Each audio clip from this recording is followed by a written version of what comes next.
Bismillahirrahmanirrahim. Assalamualaikum warahmatullahi wabarakatuh. Alhamdulillahirabbil alamin. Wa bihi nasta'inu ala umurid dunya waddin wa ala alihi wa sahbihi ajmain, amma ba'd. Yang terhormat Ibu Hajah Hanung Indah Fitrianti SPD MPDI selaku Kepala Madrasah Tsanawiyah Negeri 3 Wonogiri. Yang terhormat Bapak Ibu Guru serta karyawan-karyawati MTSN Negeri 3 Wonogiri. Dan tak lupa pula para pemirsa setia Matsaga TV yang berbahagia.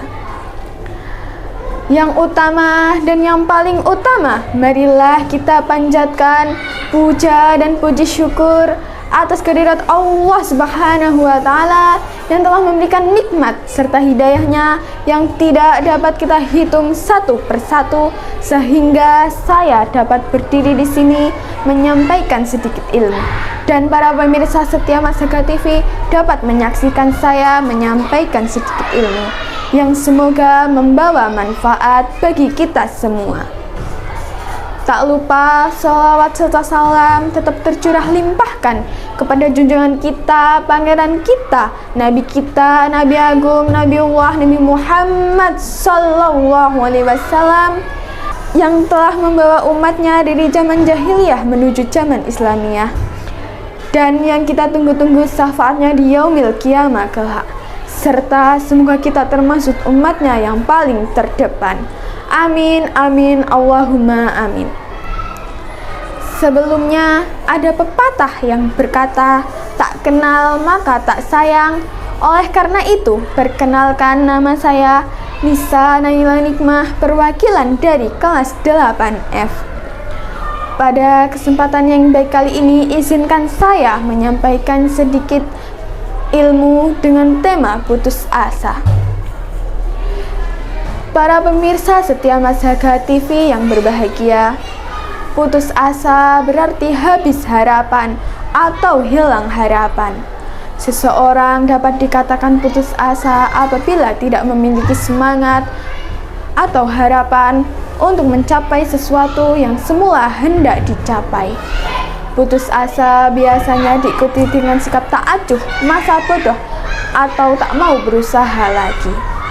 Islam melarang kita sebagai orang yang beriman untuk tidak berputus asa, sesuai dalam firman Allah Subhanahu wa Ta'ala yang berbunyi, A'udzubillahi minasyaitonirrajim, Bismillahirrahmanirrahim, wala tayasu mir rahmatillah, yang artinya, dan janganlah kamu berputus asa dari rahmat Allah Subhanahu wa Ta'ala.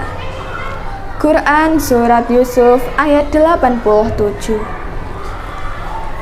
Demikianlah sikap berputus asa harus dihindari, karena dapat merugikan diri sendiri maupun orang lain.